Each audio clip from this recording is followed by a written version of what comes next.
ஆக சிறந்ததா நான் நினைக்கிறது இந்த நாட்டில் பசிச்சு கிடந்தவங்கிற முறையில் பசிங்கிற சொல்லு இல்லாமல் நான் ஒழிக்கணும்னு நினைக்கிறேன். அது இந்த நாட்டில் பல லட்ச கோடிக்கணக்கான பிள்ளைகள் பசியோடு உறங்க போகிறாங்கிறத படிக்கும்போது அவ்வளவு வலி இருக்கு. நான் இங்க இருந்து என் வீட்டுக்கு தினம் போகும்போது நிறுத்தங்கள்ல இந்த குழந்தை இப்படி தோல்ல போட்டுக்கிட்டு அந்த மயங்கே கிடக்குது. அது என்ன கொடுப்பாங்கன்னு தெரியல. சின்ன பிள்ளைங்க வயசானவங்க எங்கிருந்து இறக்கி விட்டாங்கன்னு தெரியல. நிறுத்தினோன்னு அந்த கையை கூட்டமா ஏந்தும் போது ஒரு வலி வரும் பாருங்க, நடா அப்படின்னு. நம்ம பெண்கள் இல்ல வட இந்திய பெண்கள் தான். அதில் ஒன்று தோணும், நீ பிச்சை எடுக்கிற வேலை கூட நமக்கு கிடைக்காத இருக்கு, அதையும் அவன் எடுத்துக்கிட்டான்னு தோணும். ஆனாலும் இந்த நிலைமையில இன்னும் இருக்குது. பிச்சைக்காரன் ஸ்வீப் மிஷின் பிச்சை எடுக்கிறத வளர்ச்சின்னு காட்டுது. நான் பிச்சைக்காரனே இல்லாத ஒரு நாட்டை படைக்கிறது தான் வளர்ச்சின்னு நினைக்கிறேன்.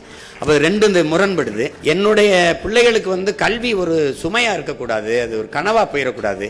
நீ என்ன கல்வி நினைக்கிறியோ, மருத்துவமா படி, நீ பொறியாளரா படி, அது எந்த வாய்ப்பையும் அரசு செய்யும். ஏன்னா நான் சொல்றேன், ஒட்டுமொத்த நாட்டு பிள்ளைகளும் என் நாட்டின் செல்வங்கள்னு அதை தூக்கி கொண்டு போகணும். அதுக்கப்புறம் மருத்துவம் உயிர்காக்கும் மருத்துவம் எல்லாருக்கும் சரியா சமமா தரமா இருக்கணும்னு நான் நினைக்கிறேன். அந்த மாதிரி ஒரு நல்ல ஆட்சியை கொடுக்கணும்னு நினைக்கிறேன். அப்ப ஊழல் லஞ்சத்தை விட்டு உண்மை நேர்மையான நிர்வாகம் அது கொண்டு வரணும்னு நினைக்கிறேன்.